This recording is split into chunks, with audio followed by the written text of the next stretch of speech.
Hello, আসসালামু আলাইকুম। সবাইকে স্বাগতম আমার ব্লগ চ্যানেলে। তো এটা আমার ফার্স্ট ব্লগ। তো আপনাদের প্রশ্ন থাকতে পারে আমার বাসা কোথায়। আমার বাসা হচ্ছে জয়পুরহাট জেলা, যেটা রাজশাহী অঞ্চলে অবস্থিত। বাট আমি ঢাকাতে আছি এখন। বর্তমানে আমি একটা প্রাইভেট কোম্পানিতে চাকরি করতেছি ছোটোখাটো। তো আমি এখন আসছি আমাদের ছাদের উপরে। তো আমি যেখানে থাকি এটা হচ্ছে, এই এরিয়াটা হচ্ছে বসুন্ধরার আবাসিক এলাকা। এটা হচ্ছে ব্যাচেলার বাসা।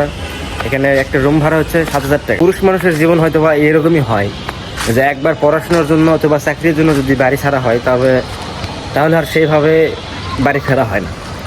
আমি যেমন, আমার বয়স 20-22 হবে এরকম। বাট আমি 2022 সাল থেকে বাড়ি ছাড়া হয়েছি। আমি বগুড়া আসছি পড়াশোনা করার জন্য, মেসে থাকছি 2 বছর। তারপরে বাড়িতে গেলাম, বাড়িতে যাবার 2-3 মাস থেকে আবার ঢাকাতে আসলাম, চাকরি পাইছিলাম তখন। তো ঢাকাতে আসে যে প্রায় 11 মাস হয়ে যাচ্ছে ঢাকাতে আসি।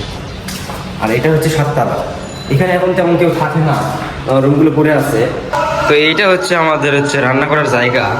যদিও তেমন পরিষ্কার না, বাট এখানে আমরা প্রায় 5-6 জন মিলে রান্না করি। এবং এটা হচ্ছে বেসিং। এই পাশে হচ্ছে সবগুলো বাথরুম, এবং প্রায় 4টা বাথরুম, এবং এটা হচ্ছে গোসলখানা। তো এখন আসছি আমার রুমের দরজা খুললাম, এবং এটা হচ্ছে আমার রুম।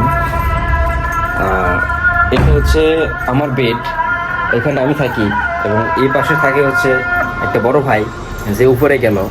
এবং ওই বেডে থাকে বড় ভাই, সে বাসায় গেছে। সেও যমুনাতে চাকরি করে, বাট সে এখন বাসায় গেছে ছুটিতে। তো এখন আজান দিচ্ছে, এখন আর বেশি কথা বলবো না, আজকে এই পর্যন্তই। এখন খাওয়া দাওয়া করবো, গোসল করবো, খাওয়া দাওয়া করবো, তারপর যাবো অফিসে।